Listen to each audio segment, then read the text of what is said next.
a desculpa, né, dada pelos políticos que comandam o Brasil do golpe, para que não haja eleição em 2018. E assim, a gente tem aqui um artigo do Vladimir Safatli, publicado na Carta Capital, dizendo que as esquerdas estão enganadas, que não vai ter 2018. 2018 vai ser varrido do mapa. Olha, porque assim, para quem deu o golpe da forma como o golpe foi dado, não que o Safatli seja algo, uma unanimidade, inclusive no campo da esquerda, mas há que se, né, levar em consideração e se discutir determinadas coisas que ele escreve. O que a gente pode esperar a partir desse artigo? Olha, há várias possibilidades, né? E também não há consenso na esquerda sobre o que fazer, o que prevalece, né? Existem visões que defendem eleições diretas, tem visões que estão hoje abertamente se preparando para a eleição 2018, né? Como se ela de fato fosse ocorrer, né? Então existe essa expectativa. Agora, os golpistas não precisam de, assim, não precisa exatamente de uma justificativa, né? O golpe é isso, o golpe é a quebra da normalidade democrática, né? O processo sucessório da própria democracia burguesa, que é, né, de 2 anos, de 4 anos, tem eleição, eles se elegem representantes pelo voto direto do povo. Em tese, o mundo ideal é isso, né? Então, o que acontece é que se alegou para derrubar Dilma, nada que tivesse a ver com crime de responsabilidade, isso era só desculpa, né? O pessoal fazendo discurso lá no Congresso e o pessoal lendo o jornal e tal, distraído, porque o assunto não era esse. O problema não foi pedalada fiscal, não foi alteração de método fiscal, nada a ver, né? A questão era que o condomínio da partilha do poder, né, não se via mais representado e viu a possibilidade, né, de ascender diretamente ao poder, não ter um intermediário, né? Viu que o Lula se elegeu, se reelegeu, que a Dilma se elegeu, se reelegeu e já apontava a perspectiva de voltar a uma nova eleição e tal. Então, quer dizer, é meio ilusório achar que quem deu o golpe vai parar por aí.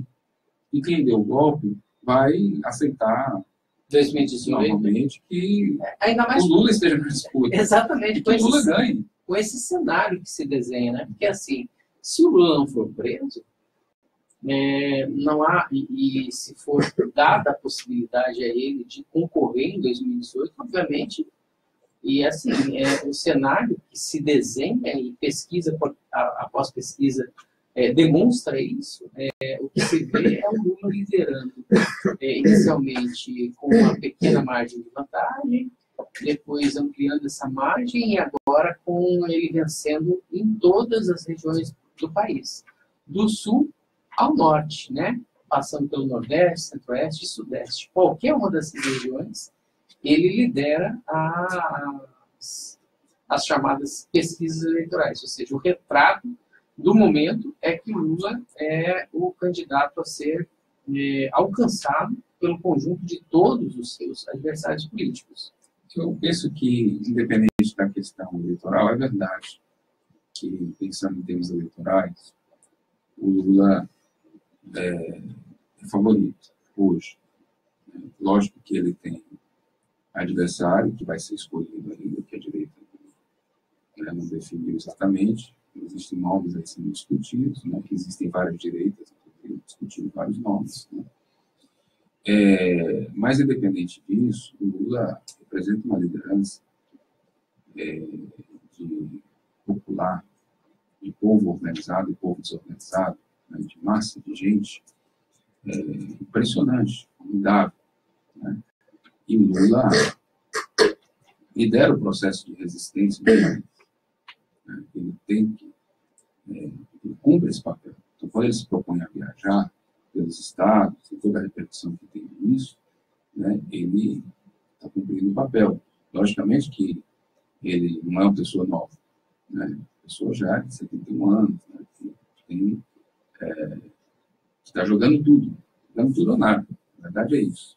Agora, o que ocorre é que tudo isso está acontecendo e a capacidade de resistência do meio popular, ela está sendo testada. A capacidade de responder a isso, né? Inclusive usando os meios para isso, né?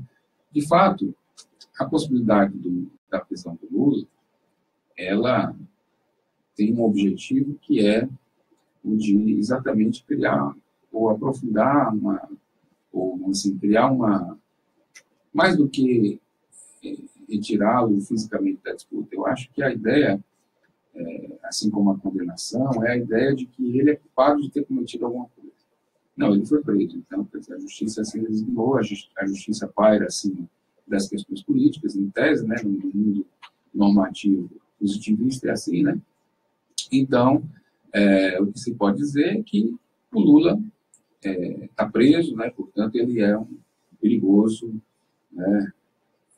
Sei lá, marginal, um terrorista, um bandido, alguma coisa desse tipo, né?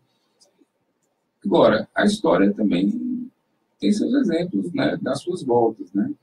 O que aconteceu, por exemplo, só para recordar um exemplo agora, sem nenhum efeito de comparação, propriamente, nem endeusamento, nem coisa nenhuma, mas o que aconteceu na África do Sul, por exemplo, Mandela foi preso por razões políticas, embora se dissesse que era por razões jurídicas.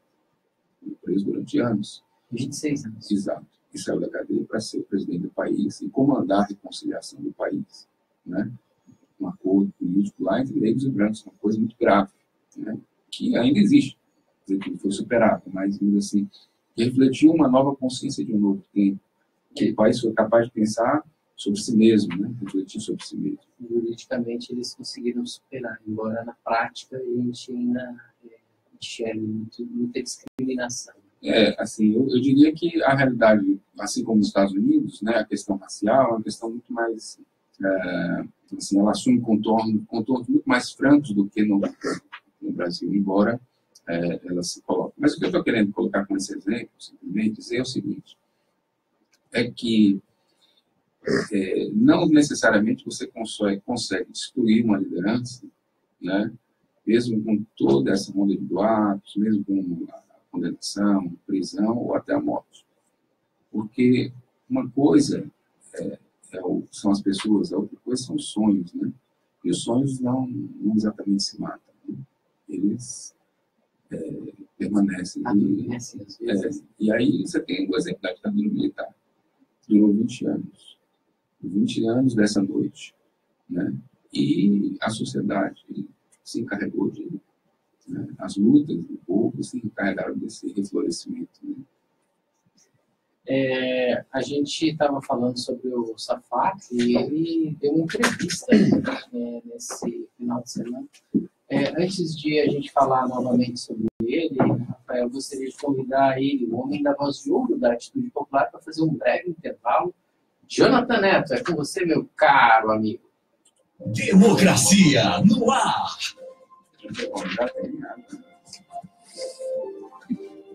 Ok, nós estamos conferindo o programa Democracia no Ar, que é um espaço dos movimentos sociais do Ceará. Temos o apoio cultural da AFBNB, Mova-se, Sintaf, Sinfarce, Puxou Advogados Associados e Sintigrace. Estamos ao vivo nas emissoras Atitude Popular, Rádio Classista, Liberdade AM de Boa Viagem, Camponês FM de Crateús e 25 de Maio FM de Madalena. Logo mais, no decorrer da sua programação local, a Canudos FM vai reprisar esse programa na íntegra para você, tá bom? Estamos ao vivo também na página Democracia Participativa CE no Facebook. O programa Democracia no Ar é uma realização do movimento Democracia Participativa. Agora, 10 horas 31 minutos, voltamos com Márcio Rodrigues, Rafael Tomiyama e a segunda parte do programa de hoje, Democracia no Ar. Rafael, a gente está aqui na tela desse computador com um artigo, uma entrevista que o Safato concedeu à editoria de política da Carta Capital, né, a revista da esquerda aqui do Brasil, para quem sabe, né? ler alguma coisa diferente. Então, a frente de esquerda para quê é uma das frases mais contundentes que o Safatli dá ao longo dessa entrevista, que ele concede à Carta Capital. Eu vou ler aqui alguns trechos, né? A pergunta é: seu livro mais novo se chama Só Mais um Esforço, entre aspas, né? Por que escolheu esse título? Aí ele responde da seguinte maneira: é uma referência a uma famosa frase do Marquês de Sade, quando ele lançou, entre aspas, Filosofia da Alcova. Havia no interior do livro um panfleto que afirmava: franceses, só mais um esforço se quiserem ser republicanos. Foi uma maneira de dizer aos leitores que, para estarem à altura dos processos de transformação em curso, no caso da Revolução Francesa, seria necessário um pouco mais de fôlego e compreensão. Muitas vezes esses momentos podem parecer complicados, mas têm potencialidades a serem exploradas. Achei interessante e válido de se lembrar neste momento. E por quê? Pergunta alguém da revista. Entendo a leitura melancólica atual devido ao tipo de catástrofe que vivemos. Ao lado do Estado brasileiro ter rompido todos os vínculos com a democracia formal e de estarmos sob o domínio de uma cleptocracia, pode estimular a sensação de beco sem saída, insisto. Porém, que essa percepção não deve ser tomada como uma verdade absoluta. Há potencialidades a serem exploradas. Existem condições para alcançarmos um outro momento na nossa história. Mas, para tanto, é preciso entender o que de fato aconteceu.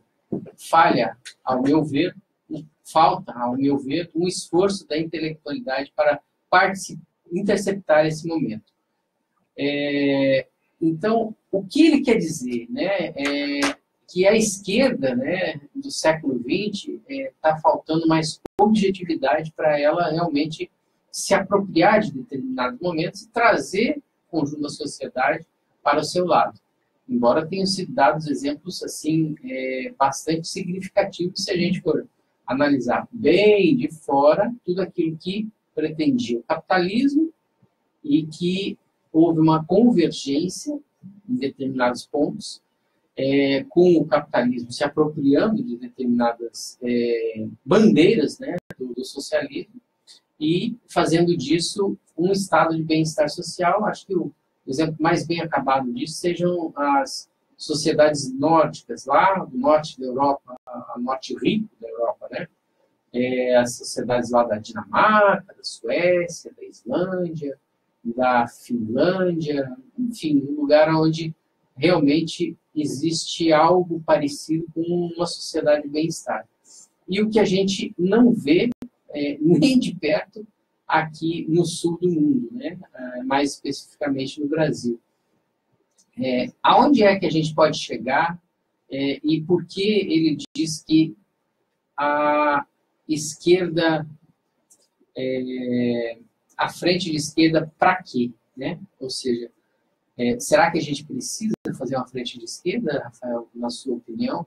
E outra coisa, aí eu vou jogar um molho mais, né, nesse questionamento para a gente poder refletir aqui, nós dois, e quem sabe a participação aí dos nossos telespectadores e ouvintes. O Lula, durante uma entrevista para a Rádio Universitária de Pernambuco, disse o seguinte: de nada adianta eu estar lá sozinho, ou seja, ele na presidência e o Congresso a imagem e semelhança do atual Congresso Nacional, ou seja, sem uma representação formal. Foi o que você especificamente falou na primeira parte do programa, né? Ou seja, de nada adianta a gente eleger o Lula e não ter no Congresso Nacional gente que queira realmente mudar essa forma de conduzir o Estado brasileiro. Eu acho que são várias questões, algumas mais complexas, né, nessa reflexão. Primeiro, assim, a esquerda ela não tem exatamente uma posição unitária, né? E a tática das frentes, né, ela hoje chegou num ponto em que ela tem uma diversidade, ela tem uma multiplicidade de compreensões sobre o que é essa construção. Então, tem um debate político, na verdade, acontecendo. assim, entre setores da Frente Brasil Popular, né, sobre o significado dessa frente. Né? Que frente é essa que nós estamos falando? Uma frente, frente popular, frente única, frente eleitoral, frente esquerda, né? Quer dizer, existem visões distintas sobre o significado da apropriação disso. Tem um debate muito sério, né, sobre isso. Né? Já vi gente do PCdoB escrevendo, o Congresso do PCdoB agora discute especificamente isso, o Breno Altman fez um artigo questionando, né, teve resposta, né? Tem um debate, uma polêmica sobre o significado dessa frente. Ao mesmo tempo, forças políticas, né, campo esquerdo, me parece mais ligado à frente Povo Sem Medo, lançaram uma grande discussão nacional, uma plataforma, plataforma de construção de propostas. Exato, de discussão, né? A Frente Brasil Popular tinha se adiantado e lançado um plano, né, de emergência, um plano mais longo prazo, um plano mais curto prazo, né, sobre ações, sobre compromissos, né, de construção política ou de propostas para retomada do desenvolvimento nacional, né? E aí essa plataforma de discussão, inspirada inclusive, né, em experiências espanhol, né, na Espanha e nos países, né, no sentido de promover esse debate político. Então, quer dizer, na verdade, não tem uma coisa resolvida, né? Existem muitas visões. Agora, eu acho que o que envolve essa discussão agora é uma encruzilhada que está já despontando como sendo uma discussão na esquerda, que é a perspectiva de um novo momento na construção nacional, uma repactuação, a volta do Lula, né? A eleição do Lula ou a eleição de outra alternativa de esquerda ao que está posto, né? Como vai se dar esse processo? O nome oficial é vamosmudar.org.br. Né? Bom. Sem medo de mudar o Brasil, vamos. Bom, a plataforma chama Vamos. Né? Exatamente. Então, mas assim, a parte dessa discussão já avançando para um outro tema dentro disso, né? Que é como a esquerda vai vencer as eleições. E vencendo as eleições, em havendo eleição, né? Como governa? Como governa? Né? Porque aí Lula faz a caravana e faz aceno para as oligarquias locais, né? Chega lá e conversa com o Renan, né?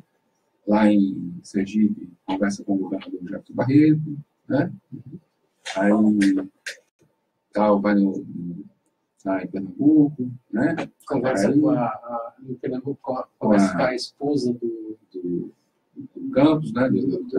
Do falecido candidato do Campos. Então, quer dizer, essa é uma questão concreta, né? Quer dizer, no Maranhão tem lá o governo Flávio Dino lutando contra a oligarquia dos Sarney, né? No Ceará, o governo petista mantém relações com a oligarquia Ferreira Gomes, né? E outras coisas. Contra a oligarquia do Tasso. Aí já se fala, não sei se é bem uma oligarquia, mas assim, hoje, no final de semana, teve uma especulação e uma discussão, né, que parece que avança, que é no entendimento com o Eunício Oliveira, né? O Renan e o Eunício foram participantes diretos da derrubada da Dilma, do golpe, né? Então, quer dizer, qual é o mundo? Né? Nós estamos falando de quê? Primeiro, vencer a eleição. E depois vamos governar com quem? Então, tem que entender que tem um cenário político que está posto. E ele é muito complexo. Ele é complexo porque não depende apenas da vontade dos políticos. Né?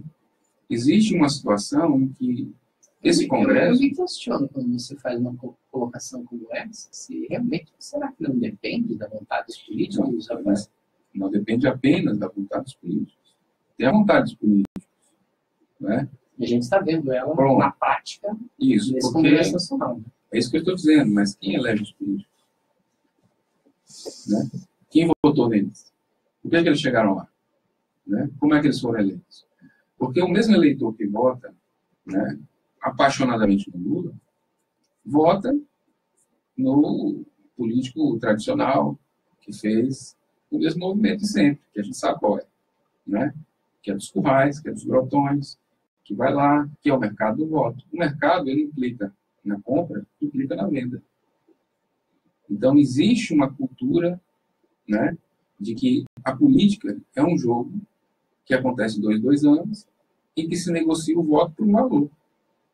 Né? Daqui 2 anos, volta outro político, né, que é o apadrinhado do político local, da liderança local, que chega, né, essa presença do patrimonialismo, que não é uma exclusividade do Nordeste, aí que eu acho que é a questão, né, ela acontece sempre em toda a realidade, não é só no interior, não.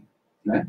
É em todo, né, nas periferias, em todo canto é assim. Né? A ideia de que o voto, a validade dele é apenas a passagem para conseguir alguma coisa imediata, porque não se compreende a relação. Né? Então, quando o Congresso Nacional vai e vota a reforma trabalhista e caça os direitos do trabalhador, das consolidadas na legislação trabalhista, né, que é a CLT, quando ele faz isso tranquilamente, porque ele não sente que tem um compromisso, a opressão da base, coisa nenhuma, porque ele não foi eleito, a não ser exatamente aqueles políticos que têm uma relação corporativa com categoria, né, ainda tem uma certa resistência, mas, na verdade, né, esse político eleito, ele é a negação dessa coisa da ideologia, né, do pensamento, da melhoria social, não é isso. O cara não tem compromisso com nada, porque ele já pagou pelo voto. É um mercado. Você vai no supermercado, você compra mercadoria, você paga, você usa do jeito que você quiser. Exatamente isso. Então, se o político está lá e ele comprou os votos para estar eleito, ele não deve nada a ninguém, ele já pagou por aquilo, ele pagou para ter o mandato. Né? Então, essa prática tradicional, da política tradicional, infelizmente, ela não é exclusividade da direita. Então, se a gente fala, na verdade, de uma mudança política profunda, né, a gente não está só pensando, porque os políticos de direita, de fato, existe, né, políticos que têm uma ideologia conservadora, até reacionária e tal, que tem práticas execráveis, mas vamos combinar, né, que isso, a ida do PT, né, dos governantes, das experiências do governo que foram existindo, elas, não sei até que ponto, conseguiriam reverter toda uma lógica de construção ao longo do tempo, né, do que foi. Mas elas não se propuseram a isso. Elas não conseguiram desmontar esse jogo, pelo contrário, se adequaram. Né? Construíram relações no Congresso para viabilizar o projeto político maior, com base numa construção do que sempre foi, né? Da repartição dos cargos, das movimentações, do tráfico de influência e da corrupção que sempre aconteceu. Né? Ao mesmo tempo, embora essas práticas tenham sido mantidas, né, e embora não esteja comprovado, e aparentemente não só não é comprovado, mas, vamos dizer assim, os dirigentes, em grande medida, foram inocentes nessa forma de conduzir as coisas, mas se houve isso que vem à tona, né, como se a corrupção tivesse surgido agora, não é? Né? Ela tem um processo histórico que leva a isso. Aqui, vamos dizer assim, ela foi desnudada. Ela foi guiada, né? Exato. Mas exatamente, a corrupção foi desnudada exatamente porque se avançou em todos os mecanismos, né, de coibi-la, né, de evidenciá-la, né, de transparência, de Ministério Público, de Polícia Federal, né, toda a estrutura para combatê-la. Só que isso foi direto exatamente nos pilares da República. Porque o negócio está incrustado. É de cima a baixo, é um negócio, né? E é um negócio tão impressionante que, em pleno curso das investigações, né, ainda se verificam fatos, né, assim, nem para dizer, não, peraí, vamos com calma, né? Não, é a mesma, né? É a mesma avidez. O Temer se manteve como presidente, usurpador, que se manteve lá no cargo, à custa da compra evidente, descarada dos votos parlamentares. Tem uma acusação feita pelo Lula, né, que é a seguinte: eu e a Dilma, disse o Lula numa outra entrevista, né, numa outra oportunidade durante a caravana, por isso a importância, né, da mídia acompanhar e ouvir exatamente o que essa grande liderança fala. Ele disse o seguinte: eu e a Dilma gastamos 9 bilhões de reais para trazer a água do São Francisco para fazer a transposição das obras das águas do São Francisco. Sabe quanto foi que o Temer gastou, Rafael Pinheiro, para manter-se no poder e em distribuição de emendas parlamentares? 15 bilhões de reais. Agora sim. Vamos combinar que o Temer, de fato, ele estava ali liberando, né, aquilo que corresponde ao quinhão dos parlamentares, né? Pode ter liberado só os da base, né, de quem interessava. Ou seja, transformou isso numa moeda política ainda por cima, né? Agora, vamos combinar também que não tem nenhuma novidade. Não, né? não. Porque, aliás, é uma prática, né, vamos dizer assim, que os governos todos praticaram, inclusive os petistas, mas vamos combinar lá, quando o FHC, né, fez a compra da reeleição, né, do Congresso, foi a mesma coisa, e foi uma coisa totalmente abafada pela mídia, né? Foi mesmo para CPI, foi para um saco, porque foi combinado, foi todo, né, o grande acordo nacional, todo mundo junto, o STF, tudo. Nós temos aqui a participação da Beth Silva, né? Ela que é a nossa mais assídua verdade. telespectadora. Obrigado, Beth. Formação política, está dizendo aqui, né? Dando ideias de soluções, né? Para a gente refletir aqui coletivamente, quem está nos assistindo. Formação política seria uma saída. Trabalhar o senso crítico das pessoas. E daí ela faz uma pergunta para você que está aí, né, nessa bancada para tentar nos responder. Como se explica a Luiziane Lins, que é candidata a prefeita, e o governador, sendo do PT, não apoiou? Como? Por quê? Aí estão os meandros da política e o Rafael vai tentar rapidamente nos falar para a gente dar uma rodada aqui, Rafael. Tá, assim, acho que é outra questão, né, que reflete acho que a primeira questão que ela coloca é a questão da formação política, ela tem razão. Mas a formação política, que é um processo de conscientização, de informação, né, tem nada a ver com lavagem cerebral, é simplesmente assim, a capacidade de discernimento, né, de estar no meio de compreensão das coisas, é uma tarefa estrutural. Não sei se até que ponto ela é só do governo. Eu acho que ela é uma responsabilidade, inclusive, partidária, né, dos partidos que têm ideologia, que têm visão de mundo, né? Eu percebo que os partidos de esquerda, especialmente o PT, né, que cumpria um papel hegemônico no momento, renunciaram a isso, né? Então, acho que é uma primeira questão. A outra é a seguinte, que é no âmbito aqui mais da situação do nosso Estado, né? Eu penso que o governador, ele tinha compromissos políticos que fizeram com que ele tivesse uma posição de neutralidade no processo, né? Já que os candidatos que disputavam, todos eram de sua base, de sua relação, e eu diria até que da sua preferência. Mas o fato é que ele teve uma postura realmente de ficar um pouco à margem do processo. Ele vai se envolver realmente no segundo turno, né, que você tinha opções políticas, né, que estavam colocadas, você tinha a cidade focada em projetos políticos distintos, né.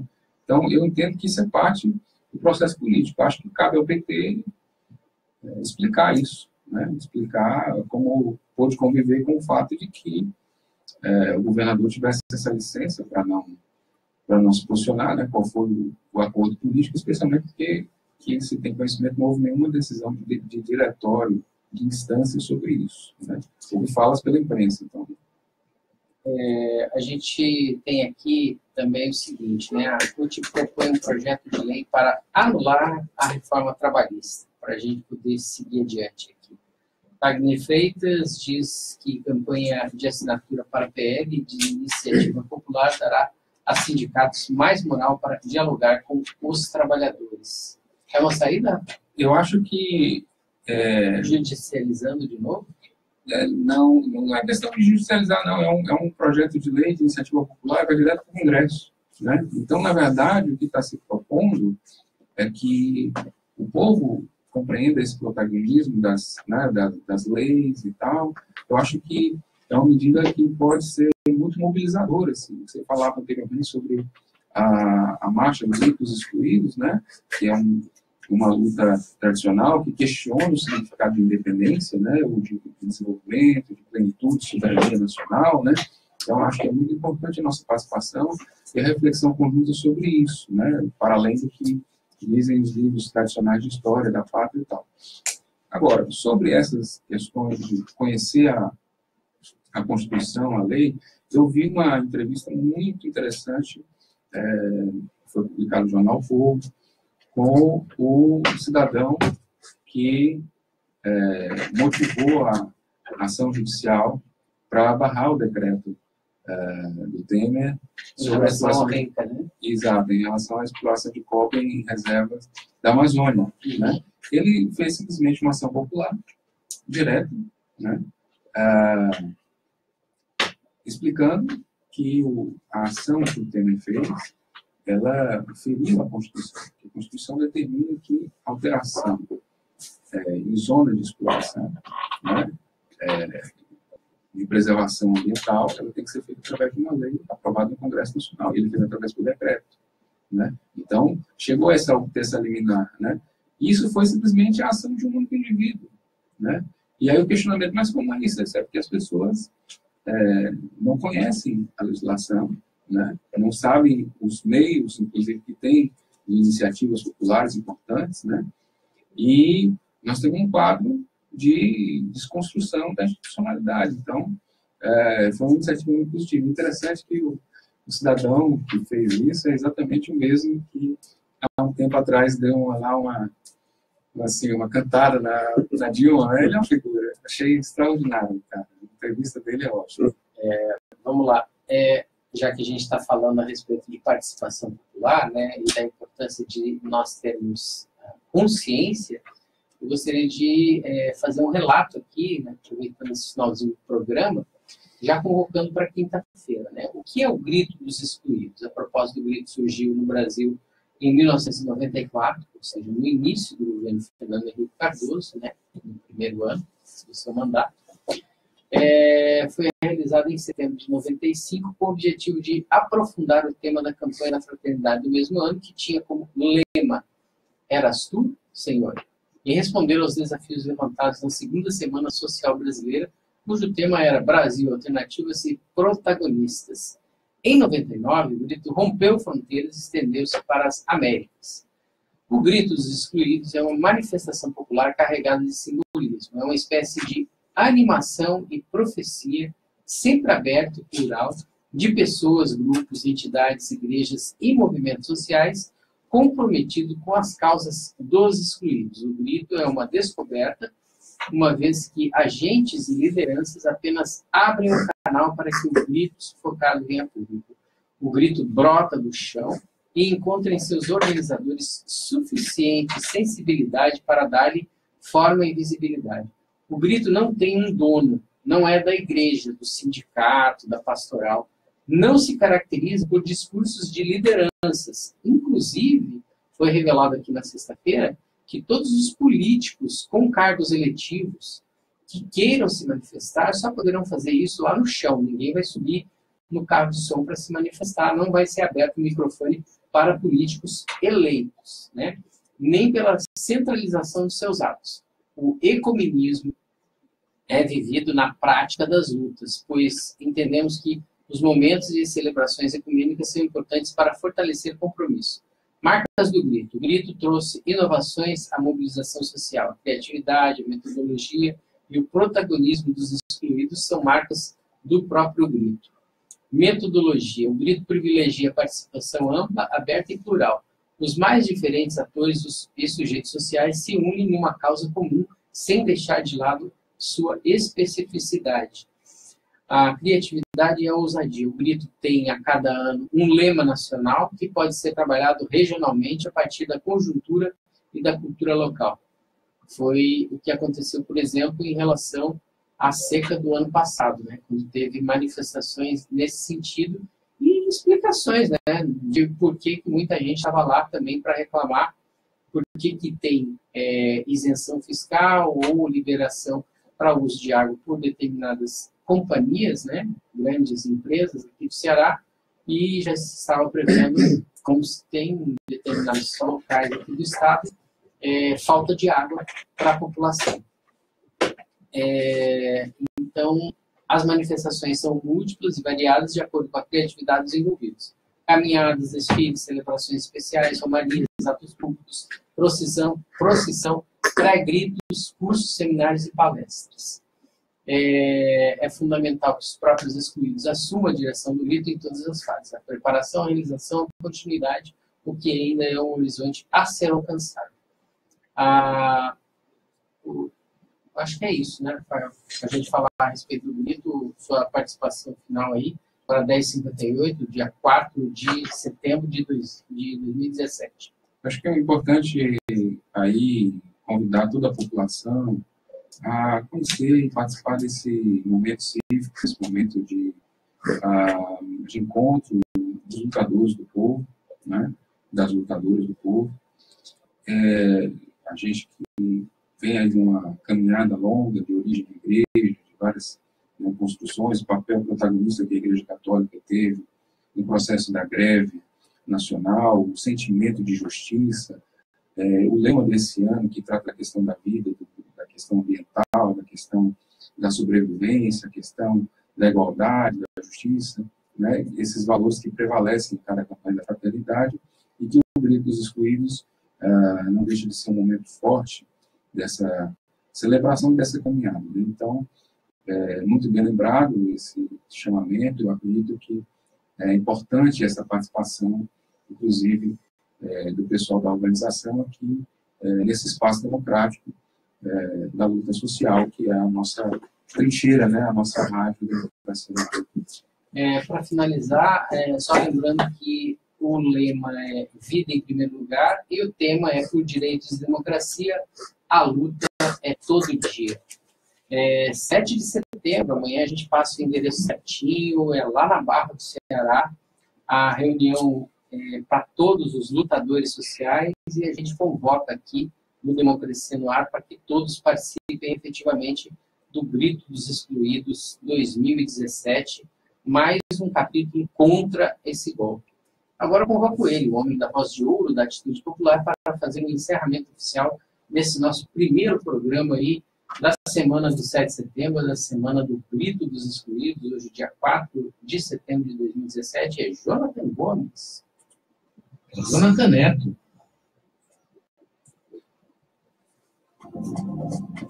Tem Gomes no meio, né? 11h01. Nós acabamos de conferir o programa Democracia no Ar, que é um programa dos movimentos sociais do Ceará. Temos o apoio cultural da AFBNB, Citaf, Sinfarce, Mova-se, Puxou Advogados Associados e Sintigrace. Apresentação de Márcio Rodrigues. Locução técnica e intervenções comigo, Jonathan Neto, ou como queira, Jonathan Gomes, como falou o Márcio. Ainda comentários